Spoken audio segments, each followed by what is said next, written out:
Hello दोस्तों, स्वागत है आपका हमारे चैनल लेटेस्ट लर्न फार्मेसी में। आज की इस वीडियो में डिस्कस करने वाले हैं अपना नेक्स्ट टॉपिक, जिसमें आज हम बात करेंगे एपेटाइट स्टिमुलेंट एंड सप्रेसेंट, उसके साथ साथ डाइजेस्टेंट एंड कार्बोनेटिक में आज की इस वीडियो में लेक्चर में खत्म करेंगे। उसके बाद आपका एमेटिक्स और एंटी एमेटिक्स बचेगा, जिसको हम नेक्स्ट लेक्चर वीडियो में कवर अप कर लेंगे।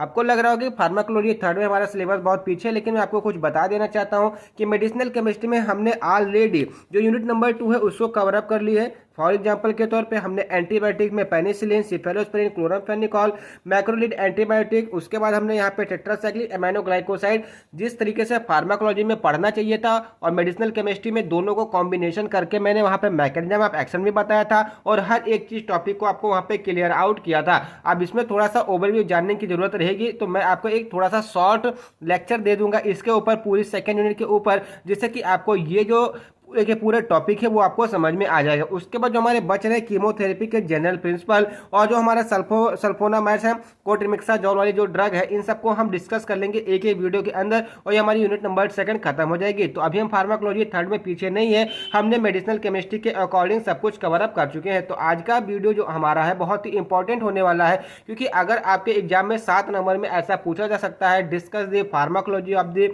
Apatite stimulant and the suppressant, तो आपको बहुत ही इजीली आज की वीडियो देखनी चाहिए और समझनी चाहिए। तो आइए स्टार्ट करते हो। तो सबसे पहले बात आती है एपेटाइट स्टिमुलेंट एंड सप्रेसेंट तो होता क्या है, इसके जरूरत कब पड़ती है, हमको बॉडी में इंटेक कब करना होता है। तो एपेटाइट का सिंपल सा मतलब होता है भूख और स्टिमुलेंट का मतलब होता है कि वर्धक, वर्धक का मतलब होता है बढ़ा देना। तो सिंपल सा हम बोले एपेटाइट स्टिमुलेंट ऐसे एजेंट होते हैं जो कि हमारी भूख को बढ़ा देते हैं। अब भूख बढ़ाने के कई सारे प्रोसेस हो सकते हैं। एक हो सकता है फिजिकोलॉजिकल चेंजेस, इसका मतलब क्या है कि अगर मतलब साइकोलॉजिकल चेंजेस, इसका मतलब क्या है कि आपके ब्रेन में ये बात आ जाए कि भाई हमको खाना ही खाना है। तो क्या हो जाएगा कि आपको जैसे एग्जांपल के तौर पे भांग की गोली जो होती है, उसको खाने के बाद सब लोग बोलते हैं कि बहुत खाना खाते हैं, तो वो क्या करता है एक साइकोलॉजिकल बॉडी के अंदर, मतलब आपके ब्रेन के अंदर एक खाना खाने की क्षमता को क्या कहता है कि हमारा पेट भर ही नहीं रहा है। क्यों नहीं भर रहा है? क्योंकि वो साइकोलॉजिकल कंडीशन आ जाएगी, ठीक है ना। उसका न्यूरोकेमिकल की वजह से, जैसे आपके ब्रेन में बहुत सारे न्यूरोट्रांसमीटर जैसे लाइक डोपामिन वगैरह है, ठीक है ना, उसका सेरोटोनिन वगैरह है, ये सारी जो चीजें स्टिमुलेट होती है, इनकी वजह से हमको भूख थोड़ा ज्यादा लगती है। अभी जब हम सप्रेसेंट, इसका मतलब क्या है, एनोरोक्जेंट के बारे में पढ़ेंगे, तो वहां पर हम ये डिस्कस करेंगे कि न्यूरोकेमिकल का क्या महत्वपूर्ण भूमिका है हमारे भूख को खत्म करने में और क्या महत्वपूर्ण भूमिका एपेटाइट को स्टिमुलेट करने में या भूख को बढ़ाने में। उसके बाद आता है मेटाबॉलिक। मेटाबॉलिक का सिंपल सा मतलब होता है कि जब किसी चीज का मेटाबॉलिज्म होगा तो छोटे छोटे टुकड़े में बटेगा, और जब वो छोटे छोटे टुकड़ों में बटेगा तो इजीली रिमूव आउट होगा यार, इजीली मतलब इजीली वो क्या हो जाएगा, डिस्ट्रीब्यूट भी हो जाएगा, रिमूव आउट भी हो जाएगा एंड यूटिलाइज भी हो जाएगा। अब जितना ज्यादा उसका यूटिलाइजेशन होगा उतनी ही ज्यादा आपको उसकी जरूरत होगी। एंड इंडोक्राइन प्रोसेस, जो हमारे केमिकल डाइजेस्टेंट वगैरह होते हैं, उनके रिलीज को कम कर दे या उनके रिलीज को बढ़ा दे। जैसे रिलीज को बढ़ा देंगे तो हमारा जो भोजन होगा, जो हमारा खाना खाए होंगे, ठीक है ना, वो सारा पच जाएगा और जितना भी अंदर कचरा फकड़ा रहेगा, ठीक है ना, मतलब जो समोसा तेल वगैरह जो बड़ा रहेगा उसको पचा के बाहर निकाल देगा और आपको भूख लग जाएगी। तो एपेटाइट स्टिमुलेंट आपको ये समझ में आएगा कि ऐसे एजेंट जो कि प्रमोट करते हो मोटिवेशन टू ईट इनफ, मतलब हमको और ज्यादा खाना खाना चाहिए एज कंपेयर टू, अगर मान लीजिए कि आपकी जो एज है वो 21 है लेकिन अभी भी आप 2 ही रोटी खा रहे हैं, तो इसका मतलब क्या है, आप अपने शरीर के साथ एक खिलवाड़ कर रहे हैं। आपको 2 रोटी नहीं, इस समय कम से कम 5 रोटी खाने की आवश्यकता है और साथ में आपको दूध भी लेना चाहिए। तो इस प्रकार से अगर आपको भूख नहीं लगती है, इस तरह से आप खाना नहीं खा रहे, तो आपको एपेटाइट स्टिमुलेंट लेना अति आवश्यक है। क्योंकि अगर आपका जो भोजन अच्छा तरीके से लेते रहेंगे तो आपका दिमाग उतने अच्छे तरीके से काम करेगा, और जब आपका दिमाग अच्छे तरीके से काम करेगा तो ये सारी वीडियो जो आप देख रहे हैं बहुत ही आसानी से आपके माइंड में स्टोर हो जाएगी, उसको इजीली लिख ले जाएंगे, ठीक है ना। अब देयर एक्शन में इंक्रीज हंगर, मतलब इसका देखो एपेटाइट स्टिमुलेंट का क्या मतलब होता है, भूख बढ़ा देने वाला। और भूख जब आपको भूख लगती है तो उस कंडीशन को क्या बोलते हैं, हंगरी। हंगरी का मतलब क्या होता है कि भूख लगना। एक होता है एंग्री, एंग्री का मतलब होता है गुस्सा, और हंगर का मतलब होता है कि भूखा। तो ठीक है ना, भूख की वजह से भी गुस्सा आता है, इसलिए हंगर एंगर दोनों साथ में रखा गया है। एंड डिजायर टू ईट, और आपको खाने की ज्यादा इच्छा होगी। अब इसके यूजेस कहाँ कहाँ पे हो सकता है, तो सबसे मेन यूज क्या है, जो एनोरेक्सिया पेशेंट होते हैं, एग्जाम्पल के तौर पर आपने बहुत सारी जगह पर ऐसी ड्रग देखी होंगी, मतलब जैसे एंटीबायोटिक की बात हम कर ले, उसका एक मेन साइड इफेक्ट क्या है कि वो एनोरेक्सिया कॉज करता है। लेकिन क्या अभी आपने सोचा कि एनोरेक्सिया होता क्या है? एनोरेक्सिया एक ऐसी कंडीशन होती है जहां पर हमको जो भूख लगती है वो एकदम से मर जाती है। बोलते हैं ना कि मेरी भूख एकदम मर गई, तो उसी को बोलते हैं एनोरेक्सिया कंडीशन। और जब वो थोड़ा लॉन्ग लास्टिंग हो जाता है तो उसको, उसी पेशेंट को क्या बोलते हैं? एनोरेक्सिएंट पेशेंट बोलते हैं। व्हिच में cause by the several condition, उसकी मतलब एनोरेक्सिया ये कई सारे कंडीशन की वजह से हो सकता है। इसके लिए एपेटाइट स्टिमुलेंट को दे सकते हैं। फर्स्ट ऑफ ऑल क्या है? Emotional upset. इमोशनल अपसेट आप लोगों में से हर लोग परिचित होंगे। इमोशनल अपसेट का सिंपल सा मतलब जैसे आपका ब्रेकअप वगैरह हो गया, या मतलब आपने किसी को प्रपोज वगैरह किया, उसने एक्सेप्ट वगैरह नहीं किया, तो इस समय में क्या होता है कि आप थोड़े इमोशनल अपसेट हो जाते हैं, या आपके मार्क्स अच्छे नहीं आए तो वो तो नर्वसनेस में चला जाता है। लेकिन इमोशनल अपसेट में यही कंडीशन आती है।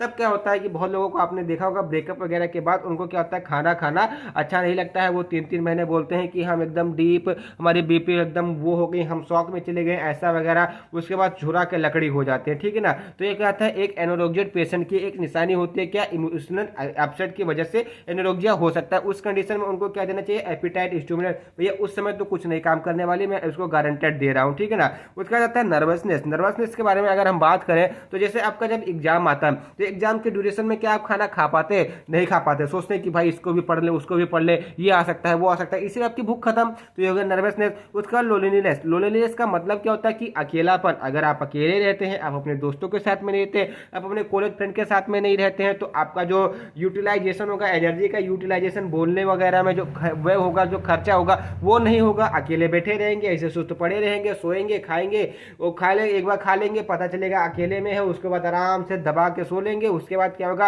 आपको जो भोजन होगा वो पचेगा नहीं, जब पचेगा नहीं तो फिर से आपको खाने का मन नहीं करेगा। उसके बाद टेंशन के बारे में बात करें, टेंशन जैसे मैंने आपको एग्जाम के तौर से देखा, एंजाइटी का मतलब चिंता, एंड डिप्रेशन का मतलब क्या होता है कि आप एक डिप्रेस में चले गए हैं कि हमको ये नहीं हो पा रहा है, ठीक है ना। तो ये सब जो कंडीशन होती है डिप्रेशन के अंतर्गत में आती है, ठीक है ना। उसके बाद आता है एक्यूट एंड क्रोनिक इन्फेक्शन, मतलब किसी भी टाइप का, जैसे आपको एक्यूट या chronic infection like as liver वगैरह के इन्फेक्शन अगर हो गया तो उस कंडीशन में क्या होता है कि आपको भूख लगने की जो मतलब आपका जैसे लीवर फैटी हो गया, लीवर फैटी होने के बाद क्या होता है कि आपको भूख लगना कम हो जाती है। तो इस कंडीशन में हमको, इस पेशेंट को हम बोलते हैं एनोरेक्सिएट पेशेंट। और उस एनोरेक्सिएट पेशेंट को ट्रीट करने के लिए हम एपेटाइट स्टिमुलेंट, मतलब जो भूख को बढ़ाते हैं ऐसे एजेंट को हम देते हैं। उसके बाद में आती है प्रेगनेंसी वगैरह में भी। उसके बाद आता है हाइपोथायरॉयडिज्म। हाइपोथायरॉयडिज्म का मतलब क्या होता है कि जो आपके थायराइड ग्लैंड है, ठीक है ना, उससे जो सिक्रीशन होता है, ठीक है ना, उनका जो सिक्रीशन होता है वो कम हो जाता है। तो उस कंडीशन क्या बोलता है? हाइपोथायरॉयडिज्म।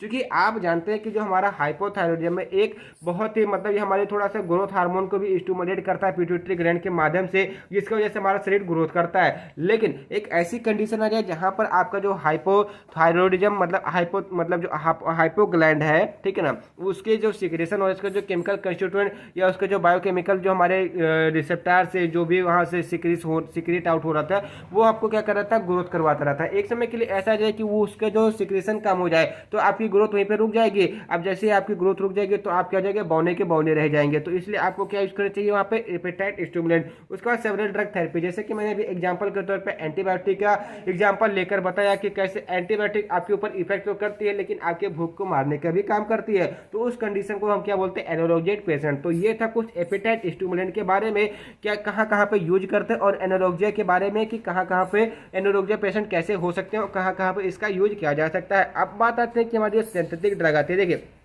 वैसे तो अगर आयुर्वेदिक के ऊपर हम जाए तो आयुर्वेदिक में बहुत सारी ऐसी ड्रग है जिससे कि आपको एपेटाइट स्टिमुलेंट होती है, लाइक लीवर 52 वगैरह जो आती है, यूनिएंजाइम वगैरह जो आती है, डाइजेस्टेंट वगैरह जो आती है, वो क्या करते हैं? आपको एपेटाइट को स्टिमुलेट करती है। लेकिन यहाँ पर हम फार्माकोलॉजी पढ़ रहे हैं तो फार्माकोलॉजी में हमारा मेन उद्देश्य होता है कि जो मार्केटेड प्रोडक्ट है, जो मार्केट में जो ड्रग अवेलेबल है उसके विषय में आपको बताया जाए। तो जो सबसे पहले जो ड्रग आती होती है ड्रोनाबाइनोल आती है। इसमें जो कॉम्बिनेशन होता है वो टेस्टोस्टेरोन, मिर्टाजिपान एंड मेटोक्लोप्रोपामाइड का कॉम्बिनेशन होता है। और ये जो ड्रग होती है anti emetic property. Anti emetic का मतलब क्या होता है कि ऐसे एजेंट जो कि आपकी वोमिटिंग का मतलब क्या होता है कि जो आपके अंदर मटेरियल है उसको बाहर कर देने का मतलब उल्टी होता है, ठीक है ना। तो ऐसे मतलब ये हमारे एक एजेंट होते हैं जो कि उल्टी को भी मतलब एमेसिस को भी ये रोकते हैं। तो ये जो होते हैं इसका जो मैकेनिज्म ऑफ एक्शन होता है वो किस टाइप का होता है इसके बारे में हम बात करते हैं। तो सबसे पहले जो इसके केमिकल स्ट्रक्चर के बारे में बात करें या केमिकल नेचर के बारे में बात करें तो ये क्या है? They are delta 9 tetrahydrocannabinol derivative होते हैं जो कि found to be effective against the AIDS, मतलब जब एड्स हो जाता है तो उस कंडीशन में आपको भूख नहीं लगती है, तब भी आप क्या करते हैं, इसका यूज करते हैं। कीमोथेरेपी मतलब आपकी एंटीबायोटिक वगैरह चलती रहती है। एंड गैस्ट्रिक बाईपास कंडीशन में भी ये क्या होता है, हमको भूख कम लगती है, तो इस कंडीशन में इसका यूज किया जाता है। एक चीज मैं बता दूं, एपिटाइट स्टिमुलेंट के लिए सबसे अच्छी चीज आपके लिए एप्पल होती है। अगर आप एप्पल सुबह शाम एक एक खाते हैं तो आपका जो मतलब एनोरेक्सिया का जो प्रॉब्लम है वो ट्रीट हो सकता है। एक्चुअली वो ट्रीट हो जाएगा अगर आप सेब का यूज करते हैं। अब बात करते हैं कि जो हमारा ड्रोनाबिन ऑयल है ये कहाँ पे काम करती है। तो there are the two sub receptors found in our brain, मतलब हमारे मतलब इसके हिसाब से, मतलब एपिटाइट स्टिमुलेंट के हिसाब से दो रिसेप्टर ऐसे हैं जो कि हमारे ब्रेन के अंदर पाए जाते हैं, वो भी मेन मतलब भूमिका निभाते हैं किसमें, एपिटाइट स्टिमुलेंट या एपिटाइट को या भूख लगवाने को। तो उस रिसेप्टर का नाम क्या है, cannabinoid first receptor and cannabinoid second receptor. अब जो मेरी ड्रोनाबाइनोल जो ड्रग है वो हमारा चाहे कैनाबिनॉइड फर्स्ट रिसेप्टर पे जाकर के ऐड करेगी, चाहे वो हमारा कैनाबिनॉइड सेकंड रिसेप्टर पे जाकर के ऐड करेगी। अभी दोनों ही कंडीशन में क्या होगा कि दोनों कॉम्प्लेक्सेशन रिएक्शन बनाएंगे। कॉम्प्लेक्सेशन रिएक्शन बनाने का मतलब क्या है, ड्रग प्लस रिसेप्टर का कॉम्प्लेक्स बनेगा। उसके बाद क्या होगा, आपकी जो एपिटाइट मतलब आपकी जो भूख होगी वो बढ़ जाएगा। जो आपकी बॉडी के अंदर पेन होगा, पेट के अंदर पेन होगा, वो भी रिड्यूस हो जाएगा। चेंज इन इमोशनल मतलब आपके इमोशंस चेंज हो जाएंगे वहां पर। And congestive muscles and cognitive process भी होगी वहां पे। तो ये था कुछ हमारे सिंपल सा ड्रोबिन ऑयल के बारे में। अब इसके यूज कहाँ करते हैं, सिंपल सा आप क्या पढ़े, एपिटाइट स्टिमुलेंट, और मैं आपको शुरुआत से एनोरेक्सिया के बारे में बताता आ रहा हूं। तो सबसे पहले चीज क्या है कि ये ट्रीटमेंट ऑफ द एनोरेक्सिया, मतलब एनोरेक्सिया के ट्रीटमेंट में इसका यूज किया जाता है। Use in the ads patient, vomiting patient, क्योंकि हमारी एंटी एमिटिक ड्रग भी होती है। And also anti emetic agent. तो ये आपकी थोड़ा सा एपिटाइट स्टिमुलेंट में एक छोटी सी ड्रग जिसका नाम क्या है, ड्रोनाबाइनॉल, जिसके अंदर क्या पाया जाता है, टेस्टोस्टेरोन, माइटाजेपाइन एंड मेटाक्लोप्रोपामाइड पाया जाता है। उसके बाद आता है एल्कोहल। एल्कोहल को अगर आप ऐसा समझे कि वो दारू, तो दारू के तरीके से नहीं, एल्कोहल अलग चीज़ है, दारू अलग चीज़ है। अगर आप दारू का इस्तेमाल करते हैं, वाइन का इस्तेमाल करते हैं, तो आपको हिपेटोटॉक्सिसिटी हो सकती है, आपका लीवर खराब हो सकता है। लेकिन अगर आप प्योर एल्कोहल का यूज करते हैं, वो भी मिनिमम क्वांटिटी में, क्योंकि आपने कभी देखा होगा कि ऐसे कुछ पेशेंट्स होते हैं जिनको डॉक्टर प्रिस्क्राइब करते हैं कि भाई आप ज़्यादा नहीं बट 10 to 15 ml आप एल्कोहल का यूज करेंगे तो आपको ये बेनिफिट होगा। इन कंडीशन में, जैसे किस कंडीशन में, जैसे कार्डियक हार्ट फेलियर वगैरह की कंडीशन में, जब भूख वगैरह नहीं लगती उस कंडीशन में, तो इस सब कंडीशन को अल्कोहल का लिमिटेड डोज लेना चाहिए कि वो एट हमारा क्या एपिटाइट स्टिमुलेंट वर्क करे। तो लगभग 10% अल्कोहल, 10% का मतलब क्या होता है कि 90% पानी होना चाहिए और 10% हमारा प्योर अल्कोहल होना चाहिए। उसको हम किस तरीके से एपिटाइट स्टिमुलेंट के तरीके से यूज करते हैं, and given in the small quantities before the meal, मतलब खाना खाने के आधे घंटे से 1 घंटे पहले हम उसको दे देते हैं। अब वो काम क्या करता है इसके बारे में हम बात करते हैं। तो जो हमारा अल्कोहल होता है वो सर्वप्रथम क्या करता है कि जो आपको गैस्ट्रिक सिक्रेशन होता है उसको बढ़ा देता है। जैसे वो गैस्ट्रिक सिक्रेशन बढ़ जाएगा तो जितने भी आपके स्टमक में प्रीवियसली फूड, मतलब आपने जो भी फूड इंटेक किया रहा होगा या कोई भी मेटल समोसा चाय कुछ भी जो भी खाया रहे होगा, तो जो एल्कोहल होगा उसको डाइजेस्ट कर देगा। अब जब डाइजेस्ट कर देगा तो आपका पेट एकदम खाली हो जाएगा, उससे आपको क्या लग जाएगी, भूख लग जाएगी। अब एल्कोहल के बहुत सारे और भी एक्शन हमारे बॉडी के ऊपर कौन कौन से है, ये क्या करता है, आपके जो टेस्ट बड मतलब जो आप चखना चखते हैं, ठीक है, जिससे आपको स्वाद आता है उसको भी स्टिमुलेट करता है। इसको स्टिमुलेट करने का कारण क्या है, अगर इसको स्टिमुलेट करेगा तो खाना आपको अच्छा लगेगा, आपका खाना आपको अच्छा लगेगा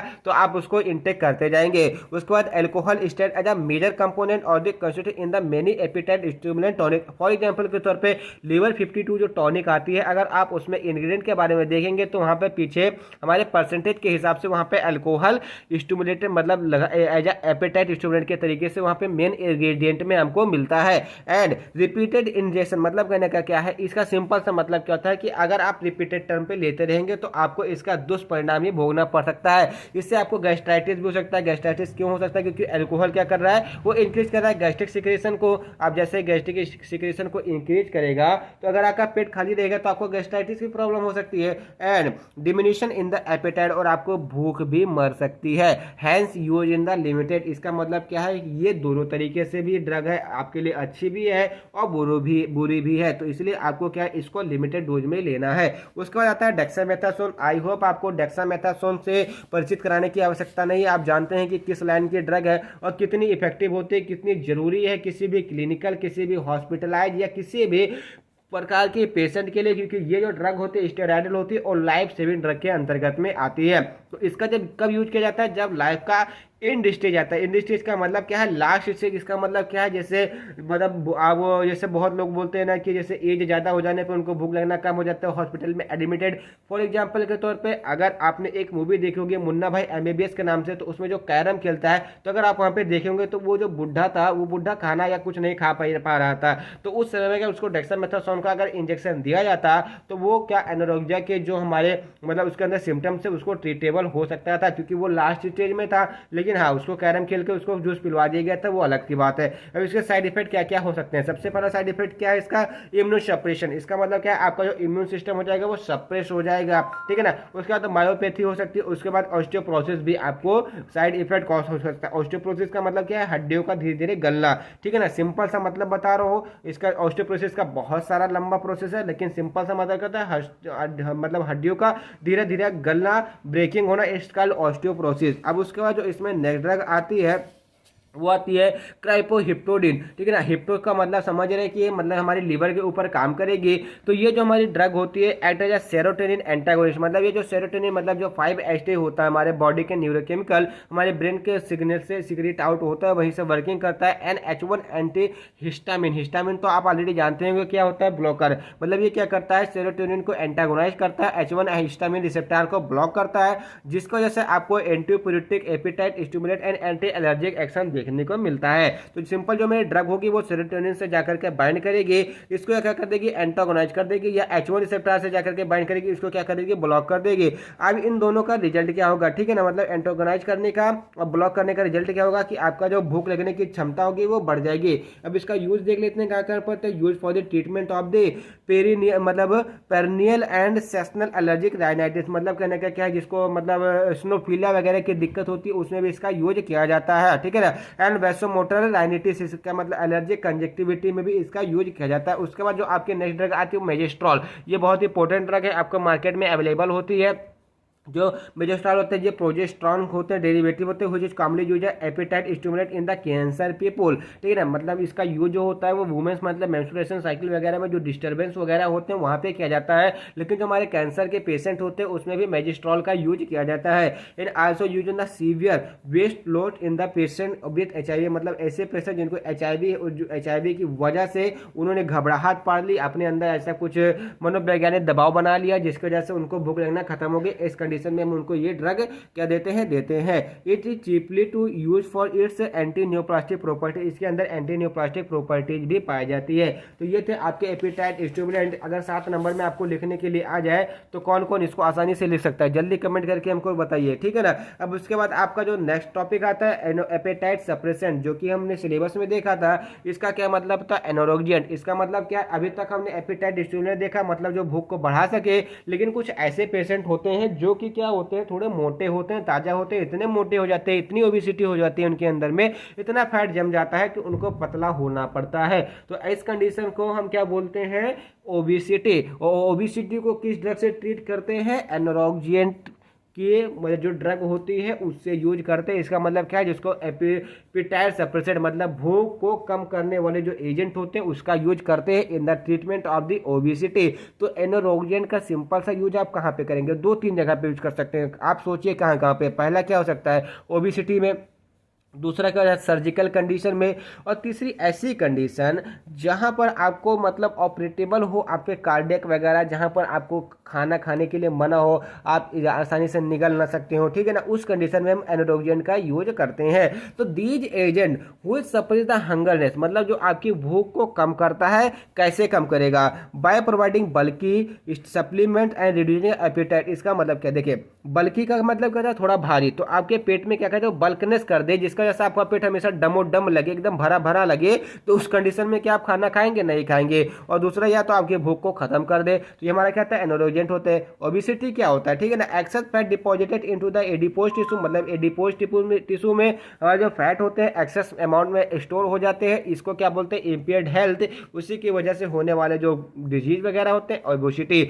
ओबिसिटी इतनी ज़्यादा खराब चीज़ है कि इसकी वजह से आपको डिफरेंट टाइप के डिजीजेस हो सकते हैं। सबसे मेन क्या है, डायबिटीज। उसके बाद क्या है, कोलेस्ट्रॉल आपका बढ़ जाएगा। तीसरा चीज़ क्या है, कोलेस्ट्रॉल बढ़ेगा तो उसके बाद आपको कार्डियक प्रॉब्लम आने लगेगी। उसके बाद अगर आप ओबिसिटी के पेशेंट को देखेंगे तो रूमेटिज्म के मतलब जो समस्या है उनको ज़्यादा देखने को मिलती है, क्योंकि उनका जो शरीर होता है भारी होता है, उनके पाँव पे पूरा प्रेशर जाता है, पूरा लोड जाता है, जिसके वजह से उनका जो साइनोवियल फ्लूइड होता है वो धीरे धीरे खत्म होने लगता है। तो खत्म होने के बाद क्या, ऑस्टियोपोरोसिस, अर्थराइटिस वगैरह की प्रॉब्लम उनको हो जाती है। तो इसलिए आपको अपनी जो ओबिसिटी है, जो अपना वेट है, इसको सप्रेस करके ही रखना है। मैं अगर एग्जांपल के तौर पे बात करूं, अगर आप इस समय अगर 5 फुट के हैं तो आपको लगभग कम से कम 55 किलो होना चाहिए और मैक्सिमम टू मैक्सिमम 72 से 75 किलो होना चाहिए। इससे ऊपर नहीं होना चाहिए, क्योंकि इससे ऊपर जाते हैं तो ओबिसिटी के शिकार माने जाएंगे। अब इसमें कौन कौन सी ड्रग होती है जिसको हम यूज करते हैं, मतलब ऐसे पेशेंट जिनको एनोरेक्सिया होता है उनको कौन कौन से ड्रग हम यूज करवा सकते हैं। तो इसका जो यूज होता है वो 2 टाइप से होता है। एक होता है कि आपके खाने की मतलब जो इच्छा होती है उसी को मार दिया जाए, या आपके पेट में कुछ ऐसा कर दिया जाए जिससे आपको वहाँ पे बल्कीनेस लगे, आपको हैवी पेन लगे और आपको खाना खाने की इच्छा ना हो, ठीक है ना। तो इसमें जो सबसे पहला आता है सीएनएस एक्टिंग एनोरेक्सियन, मतलब जो हमारे सीधा सेंट्रल नर्वस सिस्टम पर एक्ट करते हो उस टाइप के एनोरेक्सियन, ठीक है ना। तो इसमें जो पहला आता है एडिनर्जिक। एडिनर्जिक का मतलब क्या है, जो हमारे एडिनर्जिक रिसेप्टर से जाकर के बाइंड करेंगे। उसमें आता है एम्फेटामाइन। आपने एम्फेटामाइन का हर जगह नाम सुना होगा। उसका नेक्स्ट ड्रग आते हैं क्या, मेफेनटेरामाइन। उसका जाता है 5-HT एंटागोनिस्ट। इसका मतलब क्या है, मतलब एगोनिस्ट। अभी हमने एपिटाइट स्टिमुलेंट में क्या देखा था कि 5-HT मतलब सेरोटोनिन एंटागोनिस्ट है, जिसका वजह से एपिटाइट स्टिमुलेंट हो रही थी। अब यहाँ पर हम देखेंगे कि जो 5-HT मतलब जो सेरोटोनिन एगोनिस्ट है, इसका मतलब क्या करेगी, उसको स्टिमुलेट करेगी। अब जब उसको स्टिमुलेट करेगी तो आपको एनोरेक्सिया की कंडीशन देखने को मिलेगी। उसके बाद drugs acting on the both adrenergic and मतलब आपके मतलब एडिनर्जिक सिस्टम पे काम करेगी और सेरोटोनिन सिस्टम पे भी काम करेगी। उसका नाम क्या है, सुबरट्रामाइन होता है। उसका बाद आता है कैनाबिनॉइड रिसेप्टर एंटागोनिस्ट। हमने क्या देखा था, एपिटाइट स्टिमुलेंट में जो हमारी ड्रोनाबिनॉल होती थी वो क्या करती है, कैनाबिनॉइड फर्स्ट रिसेप्टर पे जाकर के कॉम्प्लेक्स बना देती थी, जिसकी वजह से हमको क्या हो रहा था, एपिटाइट इंक्रीज हो जा रही थी। लेकिन जो हमारी कैनाबिनॉइड रिसेप्टर एंटागोनिस्ट होंगे वो क्या करेंगे, वो हमारी सिंपल सा उस मतलब कैनाबिनॉइड फर्स्ट रिसेप्टर या कैनाबिनॉइड सेकंड रिसेप्टर को क्या कर देंगे, ब्लॉक कर देंगे, जिसकी वजह से आपके ना तो भूख बढ़ेगी, पेन भी बढ़ सकता है, ठीक है ना, इमोशनल चेंजेस भी वगैरह आपको वहाँ पे देखने को नहीं मिलेगी। इसमें जो ड्रग आती है वो रिनोवेंट आती है। ये जो हमारी ड्रग है ये पोटेंट ड्रग है, आपको इजीली मार्केट में अवेलेबल दिखाई देगी। उसका जाता है एनोरेक्सियन एक्टिंग ऑन द जीआईटी, मतलब ऐसे एजेंट जो कि आपके स्टमच के ऊपर काम करते हो, इंटेस्टाइन के ऊपर काम करते हो और हमारे जो भूख लग रही है उसको कम करते हो, जिसकी वजह से ओबिसिटी हो रही थी। ओबिसिटी हमको ट्रीटमेंट करना है तो हमको एनोरेक्सियन एजेंट लेना होगा। इसमें भी आपके 3 टाइप के होते हैं। एक होता है बल्कि एनोरेक्सियन। बल्कि का मतलब क्या होता है, थोड़ा भारी। तो ये हमारे स्टमच के अंदर जाएगा, या क्या कर देगा, वहां पे भारीपन कर देगा, आपको डमाडम कर देगा। जैसे आता है मेथाइल सेलुलोज होता है, डाइट्री फाइबर आ गया, एंड ग्वारगम होता है। उसके बाद नॉन एब्जॉर्बेबल और फैट सब्सटीट्यूट। इसका मतलब क्या है, ऐसे फैट्स जो कि एब्जॉर्ब ना हो आपके सिस्टमिक सर्कुलेशन में, आपके इंटेस्टाइन में या आपके स्टमक में पड़े रहे एज इट इज, वो क्या जब पड़े रहेंगे तो आपको खाने की इच्छा नहीं होगी। उसमें जो आता है ओलेस्ट्रा आता है, उसका आता है लाइपेज इनहिबिटर, इसमें आता है ओलिस्टेट आता है। ये भी हम आगे चल के बात करेंगे कि लाइपेज के बहुत सारे काम है, उसके आधार पर इसका मैकेनिज्म ऑफ एक्शन देखेंगे। तो इसमें जो सबसे पहले ड्रग आती है सेंट्रली एक्टिंग एनोरेक्सियन। तो सिंपल सा ऐसे एजेंट जो कि हमारे सेंट्रल नर्वस सिस्टम के ऊपर काम करके हमारे भूख को खत्म करते हैं, उसको क्या बोलते हैं हम, सेंट्रली एक्टिंग एनोरेक्सियन, ठीक है ना। उसके बाद में आती है आपकी क्या, एडिनर्जिक एजेंट। एडिनर्जिक एजेंट जो आपके इसमें पहले थी, तो एडिनर्जिक एजेंट जो होगा वो एडिनर्जिक सेल से जाकर के बाइंड अप करेगा, मतलब फॉर एग्जांपल के तौर पे एम्फेटामिन है, एम्फेटामिन एडिनर्जिक सेल पे जाकर के बाइंड करेगा, उसका बाद इनहेंस कर देगा release of the dopamine and non epinephrine. अब जैसे डोपामिन एंड नॉन एपिनेफ्रिन का हमारा जो मतलब रिलीज आउट मतलब बढ़ेगा, वैसे ही जो हमारी भूख मतलब जो भूख लग रही थी वो न्यूरोकेमिकल ट्रांसमीटर के माध्यम से भूख लगना आपको वहां पे कम हो जाएगा। तो इसका जो मैकेनिज्म है एम्फेटामाइन की सहायता से ही समझेंगे। तो सिंपल से आप देख सकते हैं कि एम्फेटामाइन ड्रग ली गई है। अब इसका जो मैकेनिज्म ऑफ एक्शन है किस टाइप से आप देख सकते हैं, देखिए ये आपका क्या है, प्री सिनेप्टिक है, या आपका पोस्ट सिनेप्टिक है। यहाँ पे हमारे क्या है, VMAT2 है, ठीक है ना, जो कि हमारे रिस्पॉन्स वेसिकल्स वगैरह का काम करते हैं। और यहाँ पे हमारे क्या है, ट्रांसफर प्रोटीन लगे हुए हैं। यहाँ पर आप देख सकते हैं हमारे ट्रांसफर प्रोटीन है, इसके वजह से हमारे जो प्रोटीन होते हैं वो ट्रांसफर किया जा सकते हैं। तो इसी प्रोटीन ट्रांसफर से जो हमारी एम्फेटामिन ड्रग होती है वो प्री जंक्शन पे जाकर के एक्ट करती है, ठीक है ना। और जो ये हमारे जो छोटे छोटे आप देख रहे हैं, आप मान लीजिए कि नॉन एपिड्रीन है, या आप मान लीजिए कि डोपामिन ही समझ लीजिए, ठीक है ना, है। अब क्या होगा, क्या होता है, सिंपल सा ए मतलब फर्स्ट रिसेप्टर मतलब प्री सिनेप्टिक रिसेप्टर से पोस्ट सिनेप्टिक रिसेप्टर पर आकर के हमारे रिसेप्टर लगे होते हैं, ठीक है ना। उस वहाँ पे क्या करते हैं, जो हमारे जो एजेंट होते हैं, जो जैसे नॉन एपिनेफ्रिन हो गए, ठीक है ना, वो जाकर के इस पर बाइंड करेंगे, उसके बाद अपना मैकेनिज्म ऑफ एक्शन शो करेंगे, ठीक है। उसी प्रकार से जो हमारी एम्फेटामिन होगी वो यहाँ पर ऐड करेगी। अब बात समझते हैं कि जो एम्फेटामिन है वो कैसे वर्क करती है हमारी बॉडी के ऊपर, कि हमको एनोरेक्सिक कंडीशन वहाँ पे दे दे। इसका मतलब क्या, आपको भूख खत्म कर दे। तो जो एम्फेटामिन होगी ये क्या करेगी, इस जो आपको यहाँ पे आप मतलब देख रहे हैं ना, जो क्या है आपका नॉन एड्रेनल है, या जो आपका डोपामिन वगैरह है, इसका जो रिलीज आउट है रिसेप्टर से जुड़ने का, उसको बढ़ा देगी। और जब इसको बढ़ा देगी तो आपको भूख लगनी खत्म हो जाएगी। और दूसरा काम क्या है, ये इस रीअपटेक को मतलब सिंपल सा मतलब कहने का क्या है कि जब ये पास होकर के यहाँ पर आएंगे तो सब तो एब्जॉर्ब नहीं कर लेंगे, कुछ बचेगा तो ये रीअपटेकन के माध्यम से फिर से यहाँ पे VMAT में चला जाएगा। तो इस रीअपटेक को भी रोकते हैं। अगर इस रीअपटेक को रोक देंगे तो यहाँ पे ज्यादा से ज्यादा मात्रा में रिसेप्टर से बाइंड होंगे। अब ज्यादा से ज्यादा रिसेप्टर में बाइंड होगा तो क्या होगा, आपका जो एनोरेक्सिया की कंडीशन थी वो आपको वहां पे मिल जाएगी।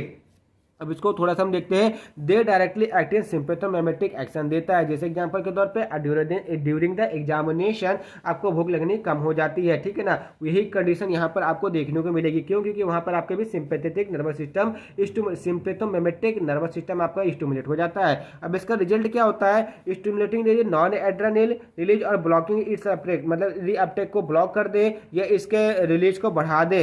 10 एग्जिबिट एनोरेक्सिक इफेक्ट, इसकी वजह से आपको क्या एनोरेक्सिक इफेक्ट देखने को मिलता है। अब इसका फार्माकोकाइनेटिक के बारे में बात करें तो इसका रूट ऑफ एक्शन में से ओरल रूट होता है, बायोलिटी 75%, मेटाबॉलिज्म मतलब लिवर में होता है, CYP मतलब क्रोमोसोमल एंजाइम के माध्यम से होता है, 2D6 के माध्यम से एक्सक्रीशन इसका यूरिनेशन, और हाफ लाइफ इसका 10 आवर होता है। डोज इसकी 5 to 60 mg पर डे के हिसाब से ले सकते हैं। उसके बाद इसका साइड इफेक्ट क्या है, headache, stomach pain, troubling, sleeping, nervousness, vomiting, sexual dysfunction, ECT मतलब आपको इरेक्टाइल डिसफंक्शन वगैरह हो सकता है। तो आप लोग थोड़ा ध्यान से इसको यूज कीजिएगा, ठीक है ना। उसके बाद आता है 5-HT एंटागोनिस्ट। सिंपल सा जो सेरोटोनिन हमारे जो हम देख रहे थे एपेटाइट स्टिमुलेंट के अंदर में, उसी को यह क्या कर देंगे, वो क्या कर रही थी, हमारी भूख को बढ़ा रही थी। तो मतलब एंटागोनिस्ट करने के बाद उसके बाद अगर हम इसको 5-HT एगोनिस्ट कर दें तो क्या होगी, ये सिंपल सी जो हमारी भूख लगने की जो प्रोसेस हो रही थी उसको कम कर देगी। तो this class of the drug act by enhancing 5-HT levels in the brain, मतलब कहना क्या है कि आपके ब्रेन के अंदर जो सेरोटोनिन का लेवल है उसको क्या कर देगी, ये इनहेंस कर देगी, मतलब बढ़ा देगी। अब जैसे ही बढ़ाएगी तो स्टिमुलेट देयर रिलीज, उसका रिलीज बढ़ेगा, एंड रिड्यूस अपटेक मतलब अपटेक होता रहेगा लेकिन उसका जो रिलीज आउट होगा वो बढ़ जाएगा। आप चूंकि वहां पे ज्यादा अमाउंट में हो जाएंगे तो जैसे हमारे एम्फेटामिन वर्क करते हैं वहां पर एम्फेटामिन एज वर्क करने लगेगी, ठीक है। ड्रग इसमें जो ड्रग आती है वो आती है क्या, फेनफ्लोरामाइन आती है। अब क्या करते हैं, जब फेनफ्लोरामाइन उसके साथ में फेनटेरामाइन आप लेते हैं तो ये एज एंटी ओबिसिटी एजेंट भी यूज की जाती है, डॉक्टर आपको प्रिस्क्राइब करते हैं। तो अगर आप लोगों में से कोई भी ऐसे हैं जिनको ओबिसिटी की प्रॉब्लम है तो डायरेक्ट मुझसे मिल सकता है, हमारे व्हाट्सएप पे कॉन्टेक्ट कर सकता है। मैं आपको अच्छी से अच्छी हर्बल की ड्रग बताऊंगा जिससे कि आप अपना वेट लॉस कर सकते हैं, लेकिन आपको करना पड़ेगा वो चीज़। अब इसके एडवर्स एक्शन के बारे में बात करें तो ड्राउजिन है, डायरिया, ड्राई माउथ, ठीक है ना। उसके बाद heart valve disease and hypertension वगैरह से क्या है, नॉर्मल साइड इफेक्ट है। उसका drug acting on both adrenergic and 5-HT receptor, मतलब ऐसी ड्रग जो कि एडिनर्जिक रिसेप्टर और 5-HT रिसेप्टर एगोनिस्ट दोनों का तरीके से काम करती हो। तो the class of the drug activate their reaction by inhibiting the reuptake of the serotonin and 5-HT का मतलब सेरोटोनिन एंड नॉन एड्रेनल, ठीक है ना। जैसे ड्रग आ गई सिब्यूट्रामाइन हो गई, तो जो सिब्यूट्रामाइन इनहिबिट कर देगा रीअपटेक ऑफ द सेरोटोनिन, मतलब सेरोटोनिन का जो रीअपटेक हो रहा था उसको, एंड नॉन एड्रेनल को भी, and dopamine in the synaptic cleft, जो मैंने आपको VMAT बताया था उसमें क्या है, मतलब क्या हो जाएगा, मतलब आपका रीअपटेक बंद हो जाएगा जिसकी वजह से वहाँ पे कंसंट्रेशन बढ़ेगी। मतलब कंसंट्रेशन बढ़ने से क्या हो जाएगा, आपको एनोरेक्सिया वहाँ पे कॉज हो जाएगा। इसके बाद इसका route of admission oral route से लेते हैं। मेटाबॉलिज्म इसका CYP 40 450 के देते हैं, ठीक है ना। क्रोमोसोमल एंजाइम होते हैं जो कि लिवर में होते हैं, ठीक है ना। एक्सक्रीशन इसका यूरिनेशन के माध्यम से, हाफ लाइफ इसका 14 से 16 आवर्स होता है। इसका हेडेक क्या होता है, हेडेक मतलब हाँ मतलब एडवर्स एक्शन हेडेक हो गया, हाइपरटेंशन हो गया, tachycardia, nausea, stroke and hepatic failure इसका क्या है, जनरल एडवर्स एक्शन है। यूज कहाँ पर होता है, as a anti obesity agent भी यूज होता है। अब ऐसे एजेंट जो कि आपके जीआईटी के ऊपर काम करते हो, तो these agent act on the GIT and altering the function of the GIT is called anorexia. इसका मतलब क्या है कि ये जो ड्रग होंगे आपके सिंपल सा जीआईटी के ऊपर ऐड करेंगे, और जब जीआईटी के ऊपर ऐड करेंगे तो आपको एनोरेक्सिया कॉज करेंगे। अब इसमें जो पहली ड्रग, उसके बाद इसमें जो हमारी सबसे पहले जो ड्रग आएगी वो आती है बल्क एनोरेक्सियन, ठीक है। इसमें इसका जो मैकेनिज्म ऑफ एक्शन क्या होता है, आपका पेट हमेशा डमोडम रहेगा, है मतलब ऐसा लगेगा कि आपके पेट आपने कुछ खा रखा है। अगर आपको ऐसा लगेगा तो आप कुछ दूसरा कुछ खाने की इच्छा नहीं करेगी। तो this class of the drug acting by increasing bulk in the diet, मतलब आपकी जो डाइट होगी उसका जो मतलब आपके स्टमक के अंदर जाएगा, उसके बाद इसका बल्कीनेस बढ़ा देगा। उसकी वजह से आपको क्या लगेगा, भूख लगेगी नहीं, आपका पेट एकदम डमोडम लगेगा, आप खाना नहीं खाएंगे, लेकिन उसका जो न्यूट्रिएंट्स वगैरह होगा वो आपको उतना ही मिलेगा जितना पहले मिलता था, ठीक है ना। अब इसमें जो ड्रग होती है वो होती है मेथाइलसेलुलोज, जो कि नॉन डाइजेस्टेबल होती है, और पॉलीसेकेराइड होती है। नॉन डाइजेस्टेबल का मतलब क्या है, जो हमारे डाइजेस्टेंट वगैरह होते हैं इसको डाइजेस्ट नहीं कर पाते हैं, इसलिए ये खतरनाक भी मानी जा सकती है। एंड पॉलीसेकेराइड होती है आफ्टर रिएक्शन मतलब reaching in the stomach cavity, जैसे ये स्टमच कैविटी में पहुंचेगी ये आपके पेट को फुला देगी। फुलाने का मतलब क्या है कि वहां पर आपको एक भरा भरा सा पन लगेगा, और जो क्या करेगा, increasing the bulk in the diet, जो क्या कर देगा, बल्क में मतलब जो डाइट की बल्क होगी उसको बढ़ा देगा, और इस तरीके से आपको एनोरेक्सिया कॉज हो जाएगा, ठीक है ना। It also use treatment of the constipation and the diarrhoea, मतलब कॉन्स्टिपेशन डायरिया दोनों में यूज करते हैं। No side effect due to the natural, इसका मतलब क्या है, नेचुरल होने की वजह से इसका कुछ वैसा साइड इफेक्ट नहीं है, बस है मतलब जनरल वीकनेस वगैरह आपको आ सकती है। And use in the obesity, मतलब ओबेसिटी में इसका यूज किया जाता है। उसका आता है नॉन एब्जॉर्बेबल फैट सब्स्टिट्यूटेड, ठीक है ना। इसका मतलब तो मैंने आपको शुरुआत में बता दिया था कि ये क्या होता है, mixture of the sucrose and fatty acid होते हैं, ईस्टर होते हैं, which is neither digested nor absorb from the GIT, ना तो ये हमारे डाइजेस्ट होते हैं और ना ही जीआईटी में एब्जॉर्ब होते हैं। जैसे जीआईटी में एब्जॉर्ब नहीं होगा तो सिस्टम में सर्कुलेशन में नहीं जाएंगे, और जब सिस्टम में सर्कुलेशन में जाएंगे तो इसका मेटाबॉलिज्म वगैरह नहीं होगा, तो आप एट इजिट वहां पे वो बना रहेगा। It enhance the bowel function and the form bulky faeces, इसका मतलब क्या है, ये बाउल फंक्शन को स्टिमुलेट करेगा, जिसकी वजह से आपका जो बल्की फिशेस है वो वहां पर आपका ज्यादा बनेगा। उसके बाद आपका आता है क्या, लाइपेज इनहिबिटर। तो सिंपल सा जो लाइपेज होता है वो रिस्पॉन्सिबल होता है किसके लिए, degradation of the dietary fibre. तो जो भी आप फाइबर वगैरह लेते हैं उसके डिग्रेडेशन करता है, और जब उसका डिग्रेडेशन करेंगे तो आपको फिर से भूख लगती है, ठीक है ना। जिसको बोलते हैं सिंपल सा कि अगर आपने डाइटरी अच्छी से ली हुई है तो आपका पेट हमेशा साफ रहेगा। उसी प्रकार से जो लाइपेज इनहिबिटर होता है वो लाइपेज को तो इनहिबिट कर देगा, जिसका वजह से पेट आपका साफ नहीं हो पाएगा, और जब आपका पेट साफ नहीं हो जाएगा तो आपको खाने की इच्छा नहीं होगी, और जब आपको खाने की इच्छा नहीं होगी तो इसी कंडीशन को क्या बोलेंगे आप, एनोरेक्सिया। तो hence lipase inhibitor stop all degradation of the dietary fat is called anorexia. इसमें जो ड्रग आती है वो कौन सी आती है, ऑलेस्टेट। ये क्या करता है, सप्रेस कर देता है pancreatic and other lipase enzyme को। It also reduce total cholesterol, इसका मतलब ये आपकी अच्छी ड्रग भी मानी, क्योंकि आपके कोलेस्ट्रॉल लेवल को भी घटाता है, लो डेंसिटी लिपोप्रोटीन को भी घटाता है इन द प्लाज्मा, ठीक है ना। उसके बाद इसका जो साइड इफेक्ट क्या क्या हो सकता है, तो इसका जो साइड इफेक्ट हो सकता है, एब्डोमिनल पेन, ऑगमेंटेड का इंक्रीज, मतलब कहने का क्या है, जो बढ़ जाना, डिफेक्शन ऑफ द बॉडी, इसका मतलब क्या है, स्टूल आउट ज़्यादा हो जाना। तो ये हमारे क्या होते हैं, इसके जनरल से साइड इफेक्ट हो सकते हैं। उसके बाद इसके यूज के बारे में बात करें तो सिंपल सा क्या है कि मतलब ओबेसिटी को ट्रीट करने के लिए ऐसे एजेंट का यूज किया जाता है। उसके बाद जो आपका नेक्स्ट टॉपिक आता है डाइजेस्टेंट एंड कार्मिनेटिव। नाम से ही आपको लग रहा होगा, नाम से ही आपने सुना होगा, आपने फार्माकोग्नोसी में भी देखा होगा, और आपने सिंपल सा जो हर्बल ड्रग टेक्नोलॉजी आप पढ़ रहे हैं वहाँ पे बहुत सारी ऐसी ड्रग का मैंने नाम बताया सेकंड यूनिट में, जहाँ पर आपने देखोगे एज ए कार्मिनेटिव तरीके से, जैसे सौंफ हो गया, ठीक है ना, फेनुग्रीक हो गया, मेथी वगैरह हो गया, तो ये सारे हमारे एज ए कार्मिनेटिव के तरीके से यूज की जाते हैं। तो हम बात करेंगे डाइजेस्टेंट एंड कार्मिनेटिव के ऊपर। तो सबसे पहले हम बात करते हैं डाइजेस्टेंट के बारे में। आप डाइजेस्टेंट का सिंपल सा मतलब समझ, डाइजेस्ट का मतलब क्या होता है, जो आपने फूड इंटेक किया उसको पचाना, और टेंट का मतलब क्या होता है, एजेंट। तो ऐसे एजेंट जो कि जो हमने फूड इंटेक किया हुआ है उसको डाइजेस्ट कर दें with the help of the synthetic drug या नेचुरल ड्रग, उसको क्या बोलेंगे, डाइजेस्टेंट। तो इसका सिंपल सा मतलब हम क्या बोल सकते हैं कि हमारे पाचन क्रिया वर्धक। इसका मतलब क्या है, जो कि आप के जो पाचन की क्रिया होती है, ठीक है ना, जैसे आप झंडू पंचायन वगैरह लेते हो एज ए डाइजेस्टेंट ही होती है। तो पाचन क्रिया को जो बढ़ा देते हैं उसको क्या बोलते हैं, डाइजेस्ट। देखिए मैं आपको एकदम सिंपल वे बता रहा हूँ कि आपके दिमाग में एकदम से बैठ जाए। तो डाइजेस्टेंट क्या है, डाइजेस्टेंट ऐसे एजेंट होते हैं जो कि आपके डाइजेशन के प्रोसेस को स्टिमुलेट करते हैं, उसी को बोलते हैं क्या, डाइजेस्टेंट। ये हो गई आपकी नॉर्मल डेफिनेशन। अब बात करते हैं थोड़ी सी इसकी लैंग्वेज में। तो digestant are the agent intended to aid the process of food digestion in the, जी सिंपल सी जो मैंने अभी बात बताई कि जो डाइजेशन के प्रोसेस होते हैं जाइटी के अंदर में, उसके प्रोसेस को इंटेंड मतलब बढ़ा देना,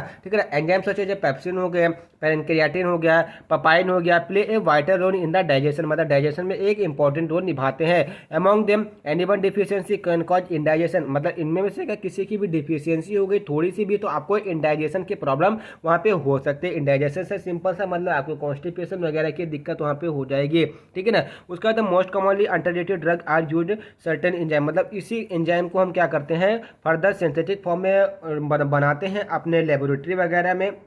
उसके बाद क्या करते हैं, इसको as a drug, synthetic drug हम एडमिनिस्ट्रेट करते हैं टू द पेशेंट जिसको डाइजेशन की प्रॉब्लम, मतलब इंडाइजेशन की प्रॉब्लम है, एज अ डाइजेशन। बहुत सारी डाइजेशन की ड्रग आती है, अगर आप मार्केट में जा करके पूछेंगे तो बहुत सारी ऐसी ड्रग है जो कि डाइजेशन, अगर मैं आपको हर्बल के अंदर बताऊं तो डाइजेशन के लिए सबसे अच्छी जो चीज़ है वो आपकी सौंफ और गुड़ है। अगर आप सौंफ और गुड़ डेली इंटेक करते हैं, खाना खाने के बाद आप कुछ मत कीजिए, 10 ग्राम सौंफ लेकर 50 ग्राम गुड़ खा लीजिए, उसके बाद आपको डाइजेशन किसी भी प्रकार की पेट की समस्या नहीं हो सकती है, ठीक है ना। अब आते हैं हम अपने सिंथेटिक ड्रग के बारे में, हर्बल में चले जाते हैं, ठीक है ना।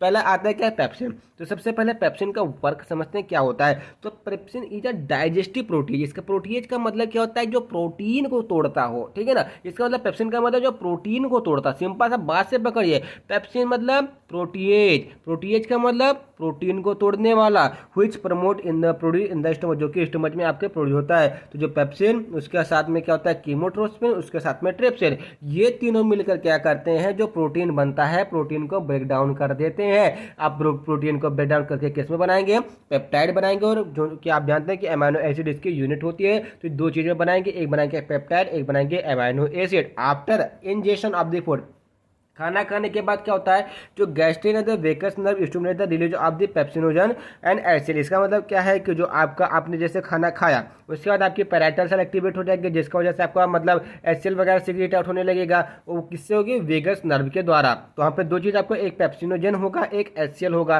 तो जो आपका पेप्सिनोजन होगा वो पेप्सिन को प्रोड्यूस करेगा, पेप्सिन क्या करेगा, प्रोटीन को तोड़ेगा, और जो आपका एचसीएल होगा वो क्या करेगा, एसिडिक इन्वायरमेंट वहाँ पे बना लेगा, क्योंकि एचसीएल क्या है, एसिडिक है, तो आपका वहाँ पे एसिडिक इन्वायरमेंट बना लेगा। चूंकि जो हमारा पेप्सिन होता है नियर अबाउट 2.2 to 2.4 के करीब में एक्टिवेट रहता है, तो जैसे इसको जो पेप्सिन को एक कंडीशन ऐसी मिलेगी, एसिडिक कंडीशन मिलेगी, एक्टिवेट हो जाएगा। अगर आपको नेट पे डालना, ये जीपेट में ऑलरेडी एग्जाम में क्वेश्चन आ चुका है कि जो पेप्सिन होता है कितने पीएच पे एक्टिवेट होता है, 2.2 से 2.4, आई थिंक इतना ही है, हो सकता है कि 3 हो, लेकिन मेरा हिसाब से 2.2 to 2.4 ही है पेप्सिन का एक्टिवेशन पीएच।